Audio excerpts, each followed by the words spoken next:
अक्सर जब भी आप अपने घर के बाहर हों, आपको अपने घर की याद तो आती ही होगी। स्कूल से लौटता बच्चा हो या नौकरी से वापसी करने वाले आम लोग, घर पहुंचने की तसल्ली जो होती है ना, वो और कहाँ।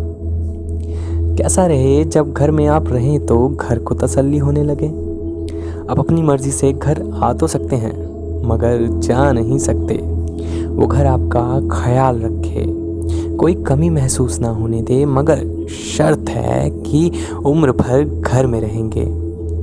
शायद कल्पना करके बहुत अच्छा लगे, मगर कल्पना से परे हकीकत की आप कल्पना भी नहीं कर सकते। कुछ ऐसा ही किस्सा मध्य प्रदेश मांडला डिस्ट्रिक्ट गांव सूरजपुर के रहने वाले सम्मानित रईस चंद्रेश्वर ठाकुर के बेटे समर्थ का है।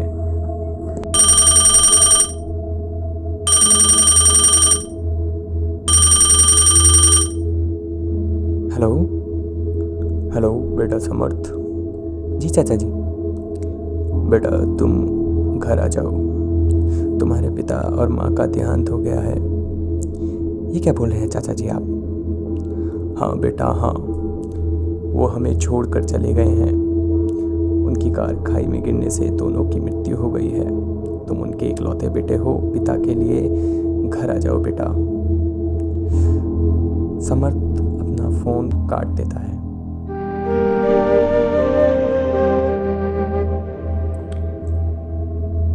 अगले दिन समर्थ अपने गांव पहुंच जाता है।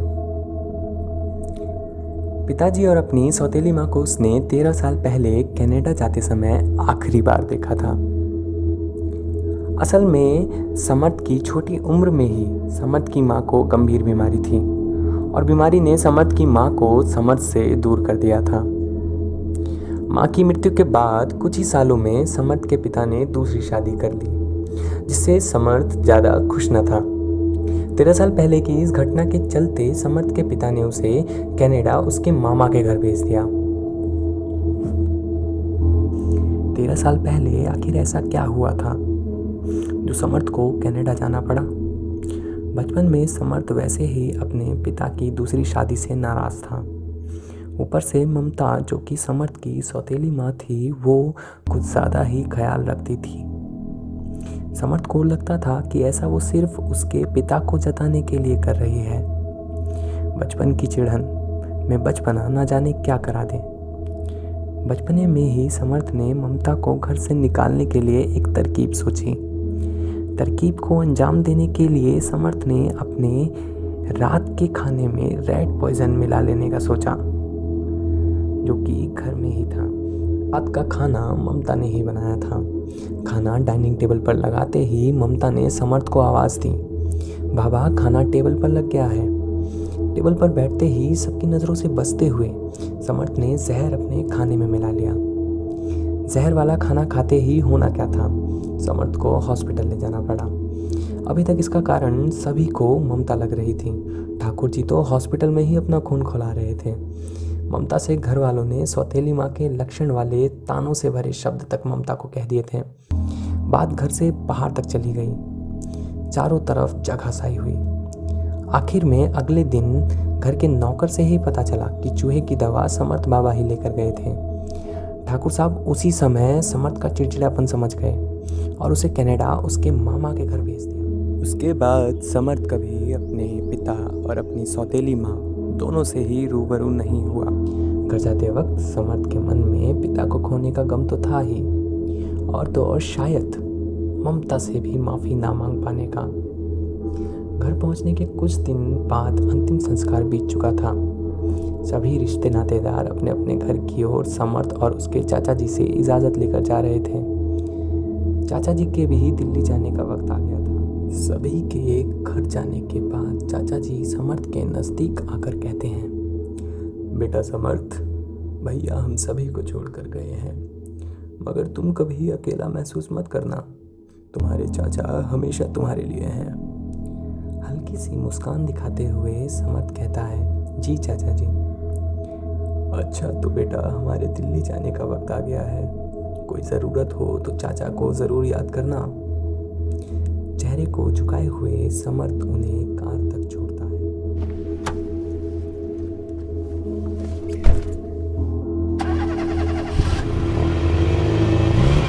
समर्थ को भी कनाडा वापस जाना था, इसलिए उसने घर के पुराने नौकरों को काम पे आने के लिए मना कर दिया।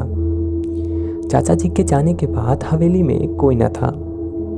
समर्थ भी थक चुका था और नींद लेने के लिए कमरे की ओर गया और सो गया।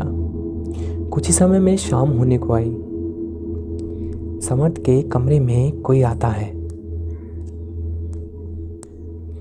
समर्थ की नींद कमरे में किसी के आने की आहट से खुल जाती है, मगर जितने में समर्थ उसे देख पाता वो कमरे से जा चुका था।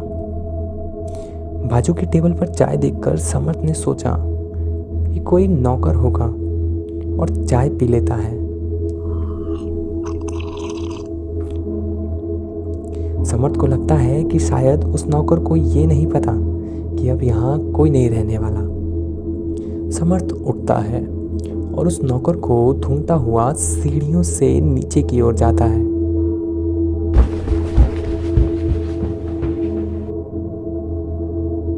मगर नीचे कोई दिखाई नहीं देता। समर्थ अब किचन की ओर बढ़ता है। अरे यहाँ भी कोई नहीं, कैसा पागल नौकर है, मुझे इसे मेरे ही घर में ढूंढना पड़ रहा है, समर्थ बड़बड़ाते हुए कहता है। धीरे धीरे समर्थ हवेली के हर एक कमरे को छान लेता है, मगर उसे पूरी हवेली में कोई नहीं मिलता। अब समर्थ को लगता है हो ना हो ये घर के बाहर है। समर्थ दरवाजे की ओर बढ़ता है, दरवाजे की पकड़ को थाम कर जोर से अपनी ओर खींचता है। एक ताकत भरे खिंचाव से दरवाजा तो क्या, उसके कुंडे तक नहीं हिलते हैं। समर्थ फिर बाहर की ओर दरवाजे को ढकेल कर कोशिश करता है, मगर दरवाजे का जवाब फिर बिल्कुल वैसा ही था जैसा पहले। समर्थ को लगता है कि किसी ने दरवाजा बाहर से बंद किया है, इसलिए वो खिड़कियों की तरफ आगे बढ़ता है। हूबहू दरवाजे की तरह वो अपनी ताकत खिड़कियों पर भी आजमाता है, जवाब फिर वही, दरवाजे जैसा। घर में भी समर्थ को ठंड महसूस होने लगती है, जैसे घर के अंदर हवाएं चल रही हों।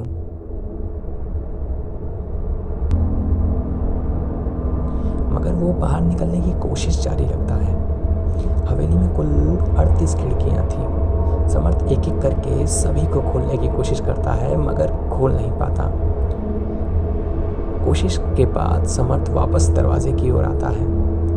अब समर्थ घर में औजार ढूंढता है।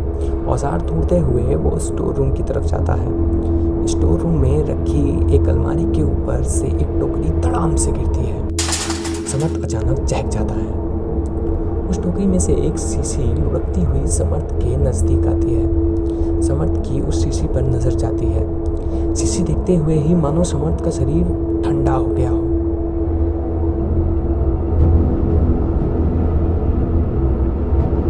उसके दिमाग में एक झंझनाहट उठती है और उसके सामने रेड पॉइजन वाली दृश्य घूमने लगते हैं। जो घटना 13 साल पहले हुई थी, वही घटना उसकी आंखों के सामने फिर से इर्द गिर्द घूमने लगती है। खुद से ही घबराकर समर्थ स्टोर रूम से बाहर की ओर आंगन में आता है और फिर डाइनिंग टेबल की एक चेयर खुद से रुक रुक कर धीरे धीरे खिसकती हुई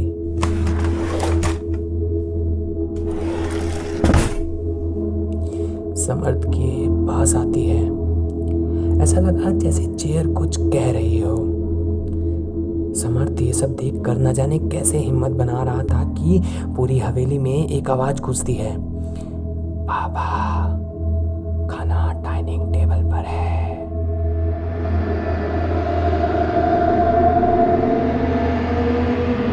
ये आवाज सुनते ही समर्थ का मन जैसे कांप गया, जैसे उसकी मौत का खाना तैयार है। समर्थ का शरीर जैसे सुन्न हो गया हो।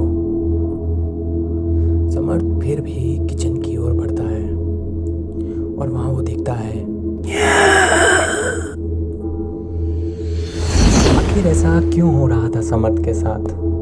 क्या समर्थ उस घर से बाहर निकल पाया या फिर वो जिंदगी भर उसी घर में कैदी बना रह गया? जानने के लिए अगले एपिसोड का इंतज़ार कीजिए और सब्सक्राइब कीजिए मेरे चैनल को। मैं गौरव आगे भी ऐसी रोचक कहानियाँ लाता रहूँगा।